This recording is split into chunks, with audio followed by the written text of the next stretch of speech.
People walk into a church to transform spiritually, to get closer to God, to leave behind their old ways. In the same way, people walk into the gym to transform physically, to build discipline, strength, and a new body that reflects the work they've put in. Every rep feels like a prayer. It doesn't lie, it doesn't judge, it just shows you exactly what you've earned. But just like the Bible warns us, there are sins that can pull you off the path. Specifically, the 7 deadly sins, which are lust, greed, gluttony, sloth, wrath, envy, and pride. And if you're committing these 7 deadly sins, you're not just stalling your gains, you're sabotaging yourself. These sins show up in ways you don't even think about. They creep into your workouts quietly. And before long, you're wondering why you're stuck in the same spot month after month. So, in this video, I'm going to break down the 7 deadly sins of the gym, call them out, explain how they kill your results, and show you how to avoid them. Let's build brick by brick.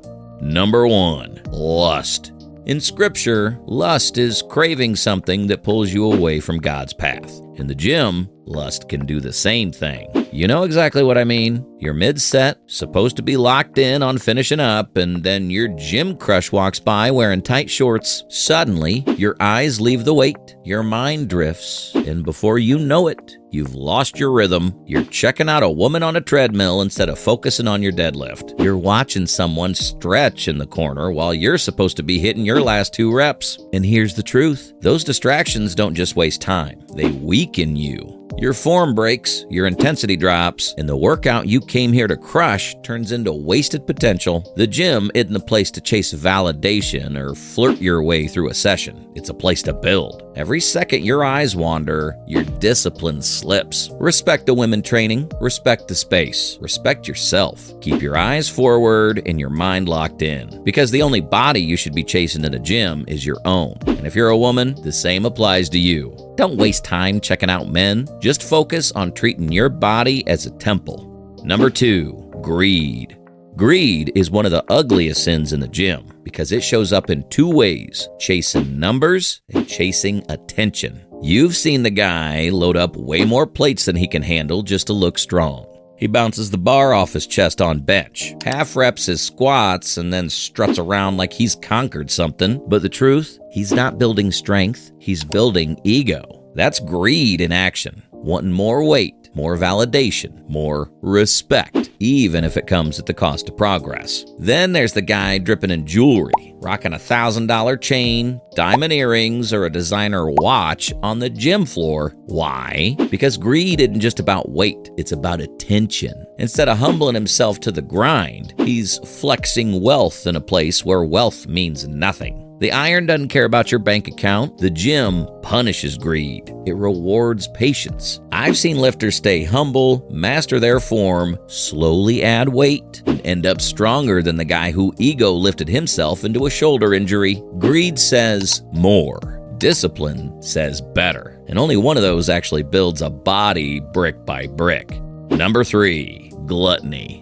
Gluttony is the sin that wipes out all your hard work the second you leave the gym. It looks like this. You crush an hour-long workout, dripping sweat, feeling proud. Then you hit the McDonald's drive-thru on the way home. You tell yourself, I earned this. And before you know it, you're putting away 1,500 calories of burgers, fries, and soda in 15 minutes. That's gluttony. Or maybe it's late at night after a solid training session. You're sitting on a couch, and instead of sticking to your plan, you raid the pantry. Chips, cookies, ice cream, whatever's in sight. One handful turns into the whole bag. That's gluttony too. And here's the problem. Overeating doesn't just slow progress, it completely reverses it. You can burn 500 calories in a tough workout, but one cheat meal can pack in 2,000 without you even realizing it. That math never works in your favor. Gluttony is the voice that says, food is a reward. Discipline is the voice that says, food is fuel. Until you shift that mindset, you'll keep undoing your own work. Respect the grind. Don't bury it under overeating.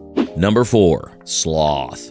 Sloth isn't just laziness. It's showing up, but not really putting in the work. You've seen it before. Someone strolls into the gym, sits on a machine, and spends more time scrolling on their phone than actually lifting. They do one half-hearted set, then take a 5-minute break texting or checking Instagram. By the end of the hour, they've barely broken a sweat, but they'll tell themselves they went to the gym. That's sloth. It's also sticking with the same easy weights week after week, never tracking progress, never pushing for an extra rep, never stepping out of the comfort zone. Sloth convinces you that at least I showed up is enough, but showing up is only the first brick. What you do while you're there is what builds the wall. Here's the truth. Presence doesn't equal progress. You don't get stronger by occupying space in the gym. You get stronger by pushing yourself past comfort. Even one extra rep, one extra plate, one less minute on your rest timer. That's what separates discipline from sloth. Don't waste the time you already sacrificed to get here. Respect the iron. Attack the sets, or you're just pretending.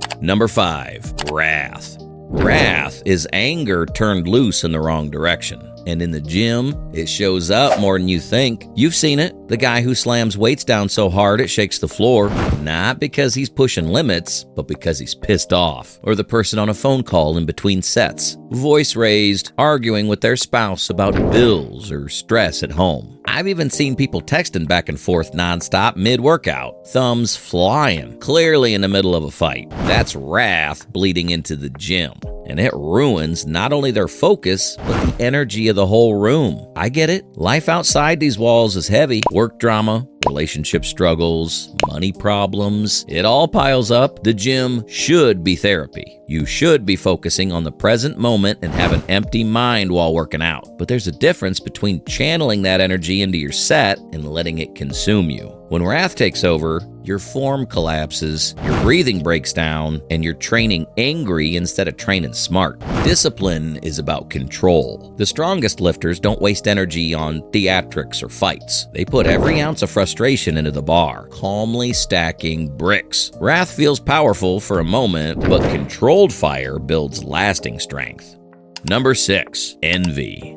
Envy is poison in the gym. It's when your eyes stop focusing on your own progress and start obsessing over someone else's. You felt it before. You're grinding through your workout, and then you see the guy across the gym benching way more than you. Or you spot the shredded dude with veins popping, and you start thinking, why don't I look like that? Maybe it's the girl doing pull-ups effortlessly while you're struggling with band assistance, and suddenly your own progress feels small. That's envy, and it kills momentum. But instead of stacking your own bricks, you're staring at someone else's wall. You forget that their today might be year 5 or 10 of consistent work. You forget that genetics, time, and effort all play a role. And worst of all, envy makes you resent the process you should be grateful for. I've seen people quit because of envy. They get so caught up comparing that they convince themselves it's not even worth trying.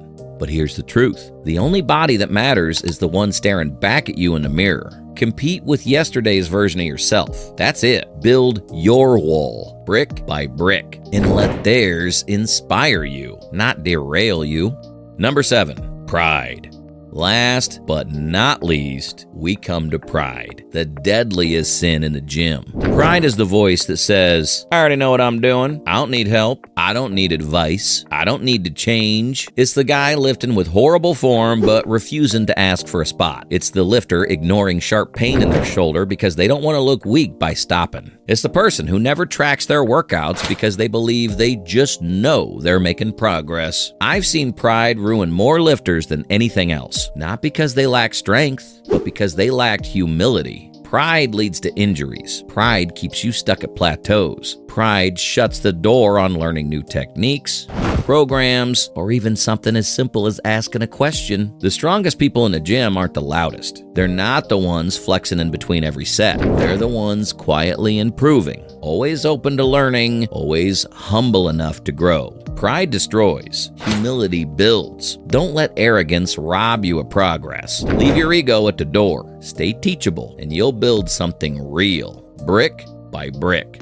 So there you have it, the 7 deadly sins of the gym. Lust, letting your eyes wander instead of locking in on your set. Greed, chasing plates and attention instead of progress. Gluttony, overeating and erasing the work you just put in. Sloth, showing up but never pushing yourself. Wrath, letting anger control your training instead of fueling it. Envy, comparing your journey to someone else's. And pride, refusing to learn, ask for help, or admit you need to grow. Each one of these sins can rob you of results if you let them. They distract you, weaken you, and pull you off the path of transformation. But here's the good news. Just like sins can be avoided in life, these can be avoided in the gym. Discipline is the antidote. Focus on your own wall. Brick by brick, show up humble, hungry, and consistent. Let your work speak for you. Because the gym isn't just a place to build muscle, it's a place to build character. And if you avoid these sins, you'll build not only a stronger body, but a stronger version of yourself, brick by brick. Oh, and one last thing. Drop a comment and let me know how many times you think I said brick by brick in this video. Let's see who's really paying attention.